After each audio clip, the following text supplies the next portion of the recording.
시청자 여러분 안녕하십니까? 일요일 TV조선 뉴스7 시작합니다. 최악의 고용 상황 지표를 받아든 청와대와 정부 여당이 휴일인 오늘 긴급회의를 열었습니다.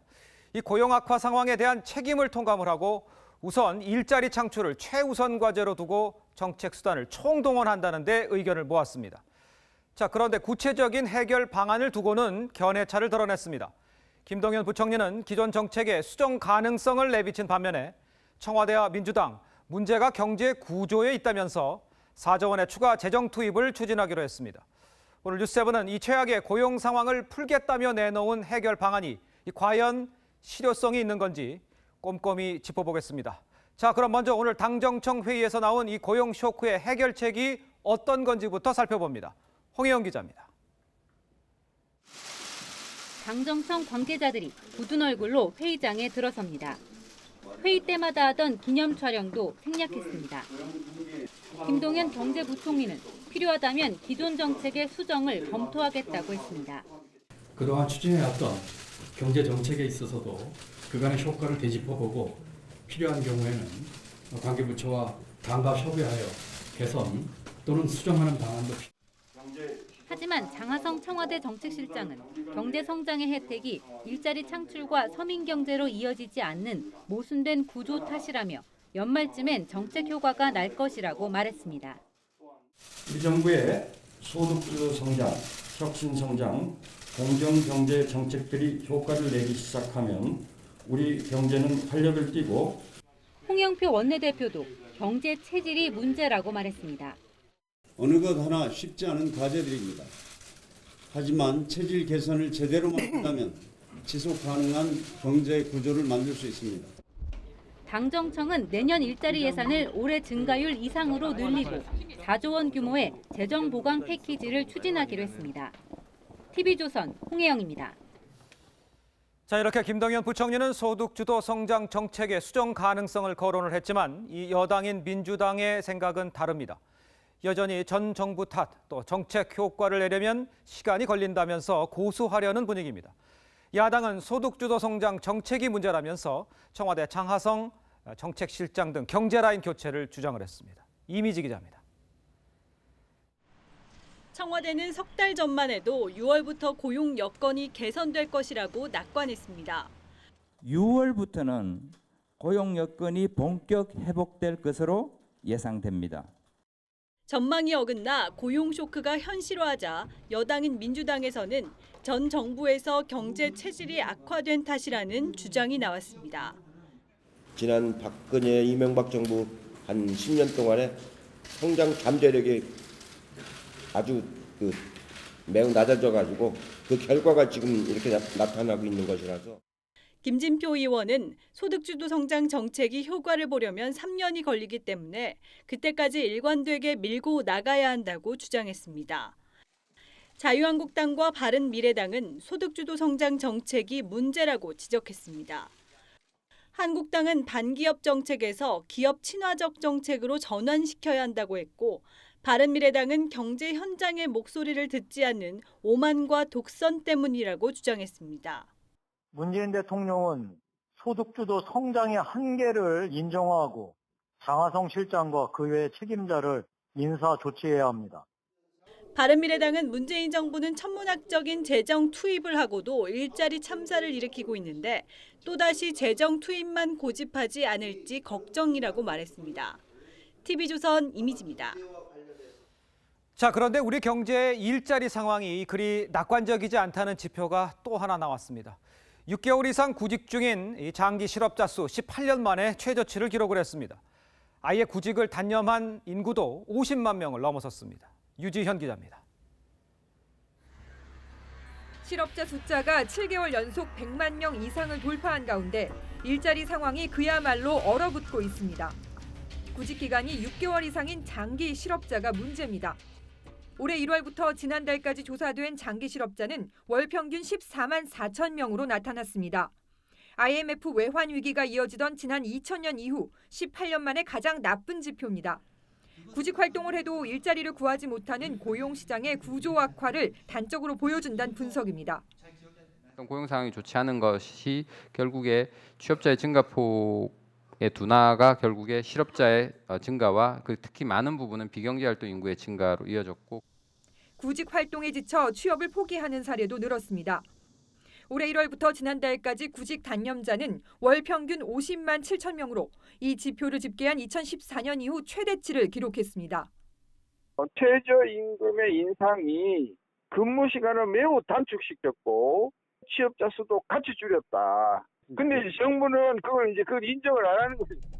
일자리 상황의 악화가 연쇄 효과를 일으키면서 장기 실업자와 구직 단념자 등 고용 시장에서 점점 멀어지는 경제 인구가 만성적인 증가세를 보인다는 분석입니다. TV조선 유지현입니다. 자, 최악의 고용 악화에 당정청이 오늘 긴급회의를 열고 아주 대책 마련에 분주한 모습이라는 거 전해드리고 있습니다. 그런데 이번 주에는요, 또 다른 경제 성적표와 경제 대책이 잇따라 나옵니다. 정부와 시장은 물론 국민도 긴장할 수밖에 없습니다. 어떤 지표, 어떤 대책들을 주목해서 봐야 하는지 황민지 기자가 전해드립니다. 지난주 고용 통계에 이어 이번 주에도 중요한 경제 지표와 정부 대책들이 잇따라 발표됩니다. 최근 식탁 물가가 치솟으면서 소비자 시름이 깊어진다는 소식 저희도 전해드린 바 있는데요. 내일 농식품부는 최악의 폭염과 작황악화로 가격이 불안정한 농산물 수급 대책을 발표합니다. 화요일인 21일에는 한국은행이 7월 생산자 물가 지수를 발표합니다. 불황 속에서 물가까지 불안하면 우리 경제는 이중고를 겪을 수밖에 없는 탓에 물가 동향은 중요한 지표입니다.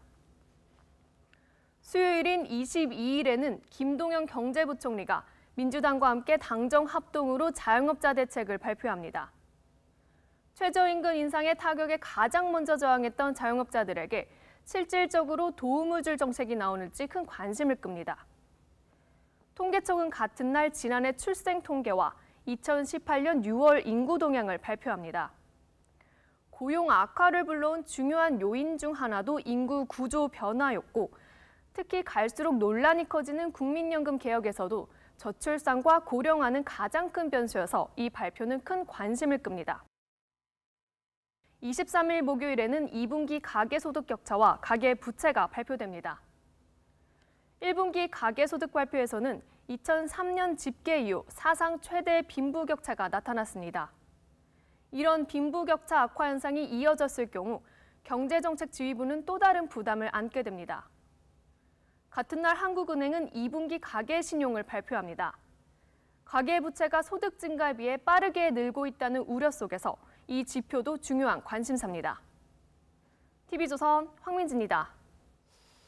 다음 소식입니다. 잠깐 열대야가 주말 사이에 사라지고 서늘했습니다만 폭염의 기세는 내일부터 다시 이어집니다. 자, 그런데 이번에는 23일쯤 한반도에 상륙할 것으로 보이는 19호 태풍 쏠릭의 경로에 이목이 지금 쏠리고 있습니다. 장혁수 기자입니다. 한낮에 수온주가 34도를 넘어서며 폭염주의보가 내려진 광주. 시민들은 계곡을 찾아 막바지 더위를 날립니다. 집에만 있다가 이제 날씨가 이제 갑자기 또 더워지니까 애들이 막 밖으로 물놀이 나가자고. 내일은 폭염특보가 전국 대부분 지역으로 확대됩니다. 오전 11시를 기해 대전, 세종과 광주, 대구 등에는 폭염경보가, 서울 등 그 밖의 전국 대부분 지역에는 폭염주의보가 예보됐습니다. 북상하는 19호 태풍 쏠릭이 덥고 습한 공기를 밀어올리고 있기 때문입니다. 일본 가고시마 남동쪽 해상에서 북태평양 고기압 가장자리를 따라 북상하고 있는 쏠릭은 22일 제주도 부근을 지나 23일 오전에 전남 해안으로 상륙할 것으로 예상됩니다. 이에 따라 22일 제주도를 시작으로 23일과 24일 전국에 비가 내리면서 무더위를 식히겠습니다. 하지만 강풍과 호우 피해가 우려돼 철저한 대비가 요구됩니다. 19호 태풍 쏠릭은 강한 중형 태풍이고 따라서 강한 바람과 많은 비, 또 해상에서는 높은 물결이 예상이 되고 북태평양 고기압이 확장하면 쏠릭의 진로는 더 서쪽으로 이동할 수 있습니다. 쏠릭이 한반도에 상륙하면 6년 만에 관통하는 태풍으로 기록됩니다. TV조선 장혁수입니다. 기록적인 폭염으로 힘든 건 사람뿐만이 아닌 것 같습니다. 우리나라 산림의 40% 이상을 차지하는 침엽수도 지금 곳곳에서 시들고 있습니다. 국립공원관리공단은 무인기까지 띄워서 긴급 진단에 나섰습니다. 성민혁 기자입니다. 천연기념물 244호인 소백산 주목 군락지입니다. 한창 푸르러야 할 시기지만 곳곳에서 앙상한 가지만 남은 나무들이 보입니다.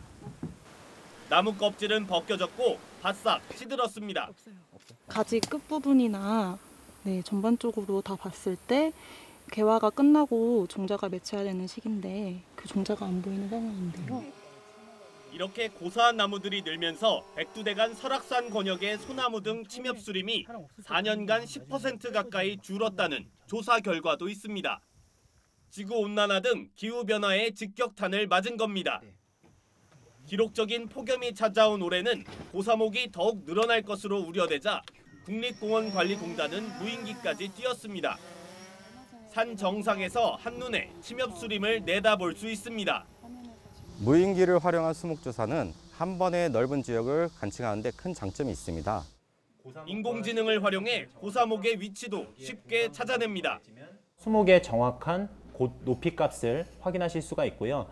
향후에는 정확하고 객관적인 수목조사 데이터 DB 구축이 가능할 것으로 기대됩니다. 국립공원관리공단은 공원관리의 무인기와 AI 등 4차 산업기술의 활용을 확대할 계획입니다. TV조선 성민혁입니다. 오늘 아침 서울대공원 인근의 등산로 입구에서 50대 남성의 시신이 발견됐습니다. 시신은 심하게 훼손돼 있었는데 경찰은 살인 사건으로 보고 수사에 착수했습니다. 이상배 기자입니다. 경찰이 등산로 주변을 수색합니다. 오늘 아침 9시 반쯤 경기도 과천시 막계동의 한 도로 부근에서 시신 한 구가 발견됐습니다. 시신은 서울대공원 주차장에서 20여 미터 떨어진 청계산 등산로 입구 부근에서 발견됐습니다. 동물이 있는 줄 알았더니 계단에 올라오면서 옷이 빨간 옷 입고 사람 같다고. 시신은 일부가 심하게 훼손된 상태였고 비닐봉지 안에 쌓여 있었습니다. 등산 입구입니다. 신고는 그럼 누가 한 건가요? 관리원이. 조사 결과 시신은 경기도에 거주하는 50대 남성으로 확인됐습니다. 경찰은 타살 가능성에 무게를 두고 내일 시신을 부검해 정확한 사인을 분석할 계획입니다. TV조선 이상배입니다. 서울에서 가장 뜨거운 재개발 지역 가운데 하나이죠. 은평 뉴타운 재개발 과정에서 시행사 대표가 사업 자금을 자기 돈처럼 쓰다가 경찰에 적발됐습니다. 세금 계산서를 허위로 발행해 신탁업체 관리 감독을 손쉽게 피했습니다. 최민식 기자입니다. 경찰이 재개발 사업 자금을 횡령한 시행사 대표 A씨의 사무실을 덮칩니다.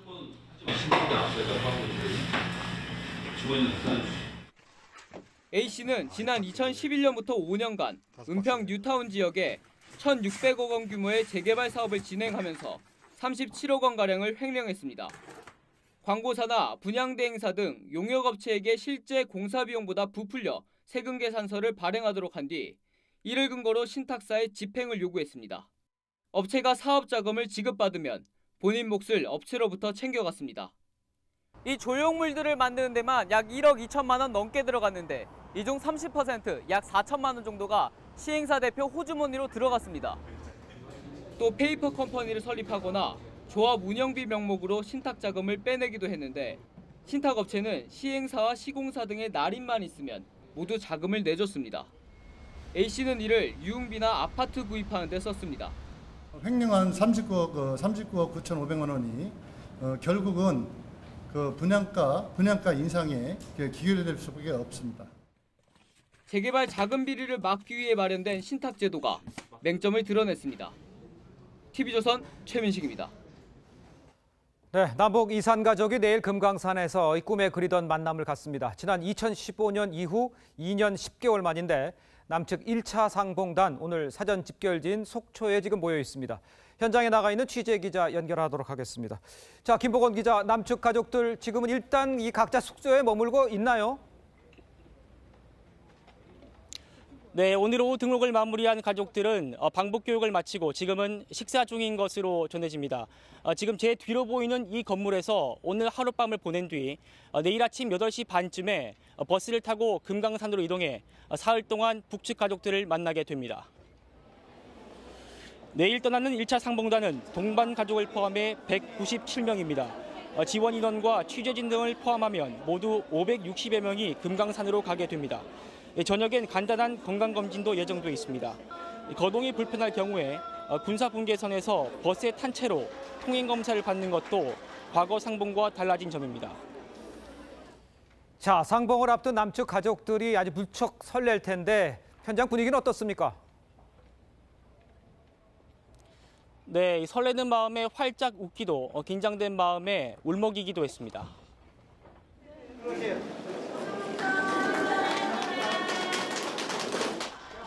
4살 때 헤어진 아들은 이제 7순을 넘겼습니다. 아드님 얼굴은 좀 기억이 나세요? 안 나요. 4살인데 어떻게 나. 70살이니까. 먼저 세상을 떠난 가족을 생각하면 벌써 눈물이 흐릅니다. 다 돌아갔으니까 그래서 몇 해 전만 했으면 다 만났을 거다 하는 게 그게 후회죠. 101살 최고령 할아버지는 오히려 덤덤합니다. 오빠 가족 어떤 분 만나시는 거예요? 며느리. 누님이요? 다 죽고 있어요. 기대 반 우려 반인 가족도 있습니다. 우리 형님의 사진을 가지고 나왔으면 조카들 이름을 인정을 하고 걔네들이 우리 형님 사진을 가져오지도 않았다면 조카라고는 인정을 못한다 이거야. 지금까지 속초 집결지에서 TV조선 김보건입니다. 네, 국빈 환영 행사를 하는 이 전통 의장대가 지난주 창덕궁에서 사열 연습을 했습니다. 이 청와대 대정원에서 하는 이 국빈 환영 행사를 창덕궁에서 하는 방안을 지금 검토하고 있습니다. 근데 왜 창덕궁인지, 그럼 국빈 행사는 앞으로 창덕궁에서 계속 하게 되는 건지가 궁금해집니다. 김정은 위원장의 방문 가능성을 염두에 둔 것 아니냐, 이런 해석도 있었는데 청와대는 무관하다고 했습니다. 최지원 기자의 단독 보도입니다.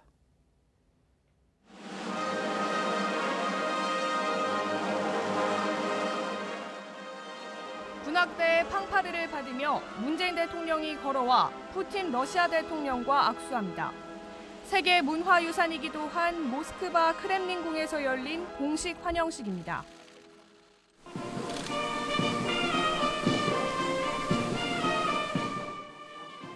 문재인 대통령이 의장대를 사열하는 곳은 인도 대통령궁입니다. 건축에만 19년이 걸린 세계 최대 국가원수 관저로 인도의 대표적 관광지입니다.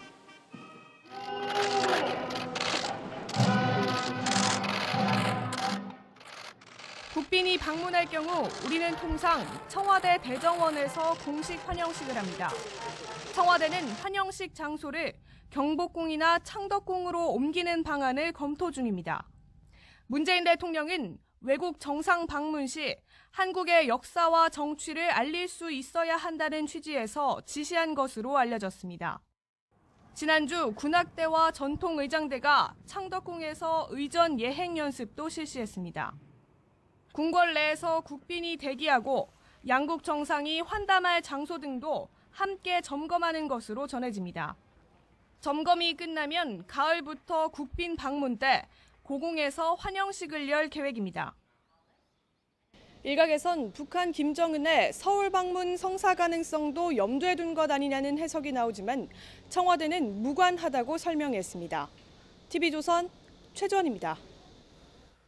북한 김정은 위원장이 백두산 자락의 삼지연을 40일 만에 다시 찾았습니다. 폼페이오 장관의 방북이 임박해서인지 대북 제재에 대한 노골적인 불만을 드러냈습니다. 계속해서 김정우 기자입니다. 북한 김정은 위원장이 삼지연군 건설 현장을 시찰했다고 북한 매체들이 전했습니다. 40일 만에 재방문한 백두산 자락에서 미국의 대북 제재에 대한 노골적인 불만을 드러냈습니다. 적대 세력들의 집요한 제재와 압살 책동으로 우리의 사회주의 전진 도상에는 엄연하게 난관이 조성되고 있지만 김정은은 삼지연군 지역 정비가 단순 건설 사업이 아니라 적대 세력과의 첨예한 대결전이라고 주장했습니다. 최근 원산 관광지구 시찰에서 강도적 제재 봉쇄를 언급한 뒤 또다시 제재에 맞선 대결전을 주문한 셈입니다. 미국 폼페이오 국무장관과 중국 시진핑 주석의 방북이 예상되는 가운데 김정은이 연일 공개적으로 대북 제재 비난을 이어가고 있습니다. 미국과의 대화에서 협상력을 높이고 또 내부적으로는 주민들의 결속을 강화하기 위한 부인 리설주는 원산 방문 때와 비슷한 바지 차림으로 삼지연 시찰에 동행했습니다. TV조선 김종우입니다. 평창 동계올림픽이 성공적으로 마무리되고 나서 이 걱정거리가 과연 이 시설물들을 어떻게 운영하느냐였습니다. 올림픽이 끝난 지 6개월이 지났는데도 이 경기장 시설의 사후관리 방안 아직 오리무중입니다. 정선 알파인 스키 경기장은 존치와 복원을 놓고 주민과 환경단체가 갈등을 빚고 있습니다. 먼저 이승훈 기자입니다. 평창 동계올림픽 알파인 스키 경기장입니다. 축구장 66개 면적 3km 길이 슬로프는 자갈밭으로 변했습니다. 멈춰선 곤돌라는 먼지만 가득합니다. 정선 알파인 스키 경기장은 올림픽이 끝난 뒤 지금까지 시설 존치와 산림 복원을 둘러싼 갈등이 계속되고 있습니다. 알파인 경기장 철거 비용은 690억 원에 이릅니다. 폐기물도 7만 톤이 발생할 것으로 예상됩니다. 마을 주민들은 경기장을 지역 경제 발전에 활용해야 한다고 강조합니다. 올림픽 유산이 생존을 할 수 있는 밑받침이 충분히 될 수가 있습니다. 그래서 저들은 생존권을 걸고 이 경기장을 보존해야 합니다. 강원도는 2021년 동계 아시안게임 남북 공동 유치에 경기장을 이용할 계획입니다. 동계 아시안게임 이후에도 전체 면적의 절반은 올림픽 유산으로 남기는 방안도 산림청에 제시했습니다. 산림청과 환경단체는 원상복구 원칙을 고수합니다. 재선지에 한 군데밖에 없었기 때문에 사용을 했는데 동계올림픽이 끝났기 때문에 원상태로 복원하는 것은 당연한. 정선군 주민들은 오는 22일 청와대 앞에서 경기장 시설 존치를 요구하는 집회를 할 예정입니다. TV조선 이승훈입니다. 자, 이렇게 평창 동계올림픽이 끝난 뒤에 활용 방안을 찾지 못한 경기장은 전체 12곳 중 4곳입니다. 빙상장은 얼음도 못 얼린 채 6개월째 지금 방치가 되고 있습니다. 정부와 자치단체는 연간 시설관리비 45억 원을 놓고 서로 책임을 미루고 있습니다. 계속해서 정민진 기자입니다. 올림픽 스피드 스케이팅 경기장입니다. 트랙은 얼음 대신 콘크리트 바닥이 드러났습니다. 1,200억 원짜리 경기장은 6개월째 아무 역할도 못하고 있습니다. 유지비 부담이 크기 때문입니다. 예산이나 그런 것들 때문에 한번 이 얼음을 끓일 때 비용도 엄청나게 많이 들어가요. 정선 알파인 스키장과 강릉 하키센터, 평창 슬라이딩 센터도 활용 방안을 찾지 못했습니다. 미활용 경기장의 연간 관리비 45억 원은 자치단체가 떠맡아야 합니다.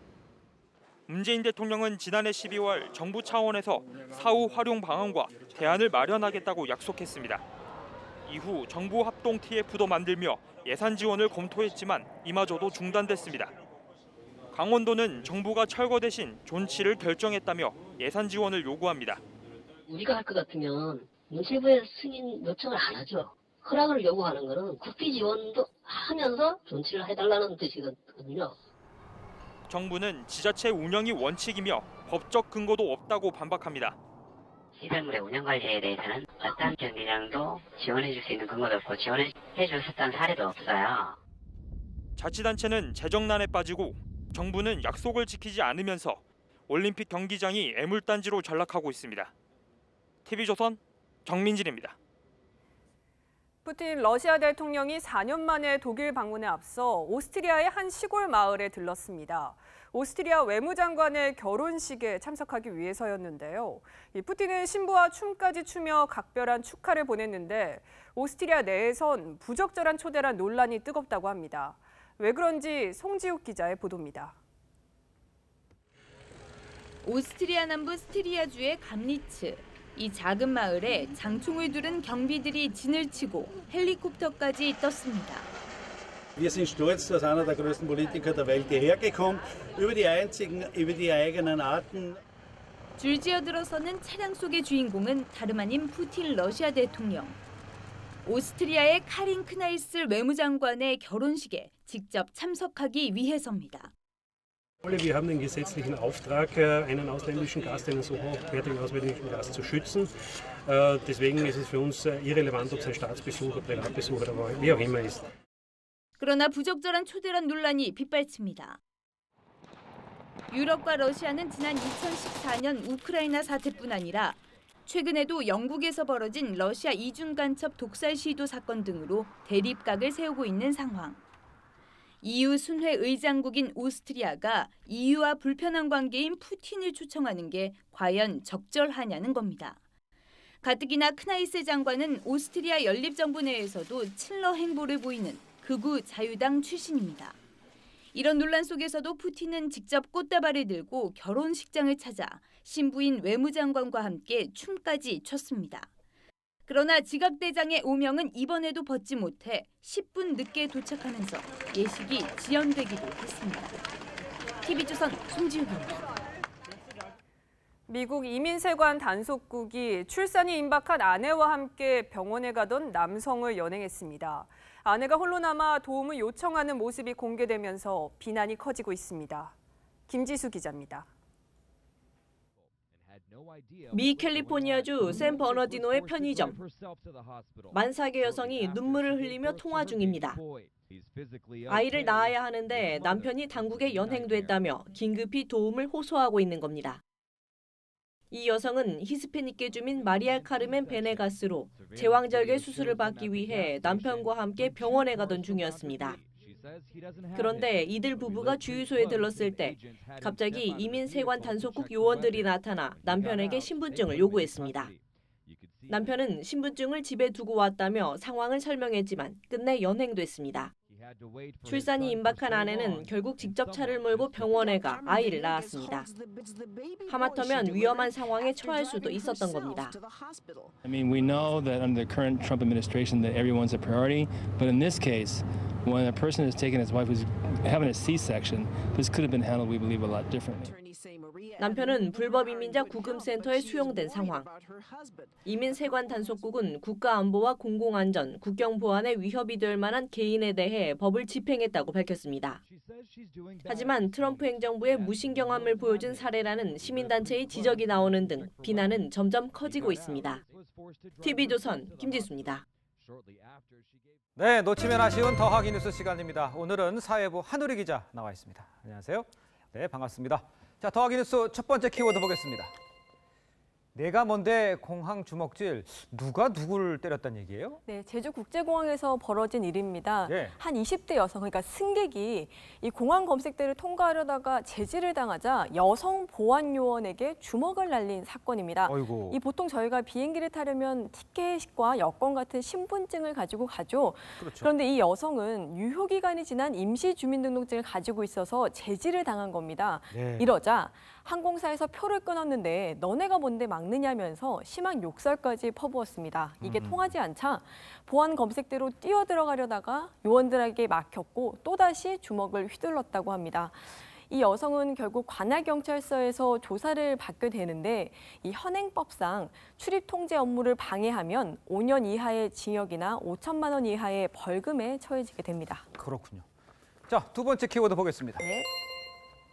군인도 PC방, 군인의 외출이 좀 자유로워진다 뭐 이런 얘기죠? 네, 그렇습니다. 국방부가 이제 병사가 일과가 끝나면 부대 밖으로 외출할 수 있는 제도를 시행하기 위해서 우선 시범 적용을 하고 있습니다. 예. 이 적용 부대를 당초 계획에서 늘려서 6회 공군, 해병대 등 13개 부대로 선정하기로 했는데요. 이 특이한 건 PC방 출입이 제한되지 않는다는 점입니다. 물론 지휘관의 승인은 받아야 갈 수 있습니다. 예. 이 외에도 가족 면회와 진료, 단합활동 등을 할 수 있습니다만 음주는 당연히 제한됩니다. 이 외출 제도는 내일부터 10월까지 시범 적용을 한 뒤 장단점을 평가해서 전 부대로 확대 적용됩니다. 그렇군요. 아직 확대되진 않았지만 그래도 참 격세지감을 느끼네. 많이 변한 거. 네, 그렇습니다. 네, 지금까지 한우리 기자였습니다. 수고했습니다. 네. 레저 인구가 늘면서 SUV의 인기가 높아지고 있죠. 최근 들어서는 준준형 자동차 시장과 전기차 시장에서도 실용성과 효율성을 내세운 SUV의 경쟁이 뜨거워지고 있습니다. 박상현 기자가 전합니다. 더 커진 차체, 첨단 멀티미디어 기능까지. 투싼 시동 켜줘. 3년 만에 새 얼굴로 등장한 현대차의 신형 투싼입니다. 최근에 SUV 고객들은 도심에서의 실용성과 안정성, 다양한 SUV의 장점들을 이 모델은 판매 열흘 만에 3,500여 대가 계약됐습니다. 가격과 효율성까지 공략한 준준형 SUV가 잇따라 출시되며 경쟁이 본격화됐습니다. 기아차는 신형 스포티지로 경쟁에 가세했고 도요타는 미국에서 잘 팔리는 라브4를, 혼다도 CR-V로 꾸준한 판매를 올리고 있습니다. 차문이 위로 열리는 SUV, 한번 충전으로 380km를 달릴 수 있습니다. 테슬라가 국내에 처음 선보인 모델 X입니다. 탁월한 성능, 속도, 그리고 안정성 이 세 가지를 자랑합니다. 이제는 전기차도 SUV가 대세입니다. 현대기아차는 코나 일렉트릭과 미로 EV로 이미 전기 SUV 시장에 뛰어들었습니다.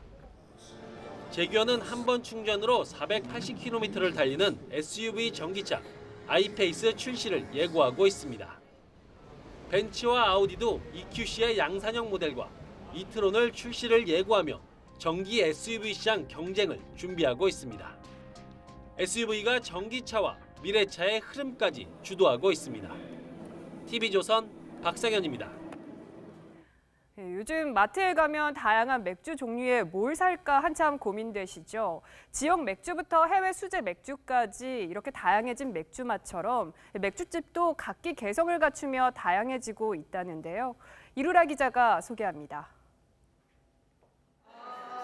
오락기 스틱을 잡은 손놀림이 분주합니다. 한껏 집중하더니 안타까운 시민이 절로 나옵니다. 다른 한쪽에선 뽑기가 한창인데 놓치고 또 놓치고 3전 4기 만에 성공. 와, 그래도 하나 획득하셨네요. 네, 감사합니다. 곳곳이 게임 천국인 이곳 맥주집입니다. 맥주 한 잔을 시키면 이렇게 코인이 나오는데 이 코인으로 오락을 즐길 수 있습니다. 맥주와 오락, 재미가 2배가 되겠죠? 회사 밀집 지역인 만큼 직장인들의 추억을 겨냥했습니다. 옛날도 추억도 많이 생각나고요. 그리고 그 회사의 근처가 있으니까 스트레스도 굉장히 많이 풀릴 수 있는 방법이라 생각합니다. 네. 요즘에 이제 뭐 20, 30대 소비자들은 워낙 트렌드에 민감하고 또 굉장히 많은 또 맥주들이 만들어지고 있기 때문에 좀 더 개성이라든지 그런 재미를 드러낼 수 있는 방식. 중국집을 연상케 하는 간판. 내부는 책자부터 티셔츠, 인형까지 영국 축구 팬들을 겨냥했습니다. 경기가 있는 날은 팬들이 모여 응원하는 장소로 탈바꿈합니다. 축구 볼 때 혼자 보는 것보다 여럿이 보는 게 재밌고 놀 때 여럿이 노는 게 더 재밌으니까 그런 공간을 만들어야겠다라는 생각을 하셨던 것 같아요. 맥주의 맛은 기본. 이제는 먹과 개념으로 도전장을 내밉니다. TV조선 이루라입니다.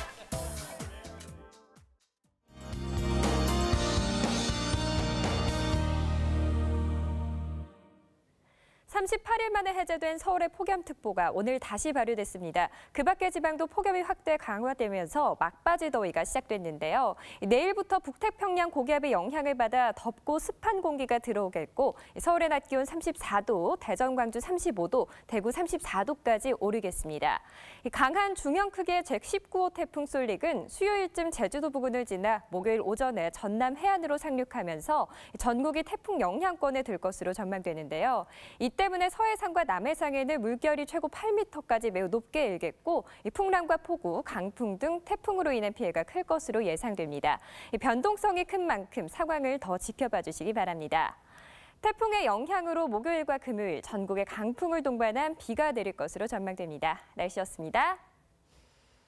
네, 최악 폭염에 태풍 안 오나 기다렸는데 이 막상 쏠릭이 이번 주 온다는 소식에 걱정도 생깁니다. 더위 식히고 해갈, 녹조 완화 이렇게만 끝나면 좋은데 역시 폭우, 강풍 피해가 우려가 됩니다. 6년 만에 한반도를 관통할 것 같다는데 쏠릭이 효자 태풍 되도록 미리 철저한 점검과 대비가 필요합니다. 이상으로 일요일 뉴스7 마칩니다. 네, 저희는 토요일에 다시 찾아뵙겠습니다. 시청해주신 여러분 고맙습니다.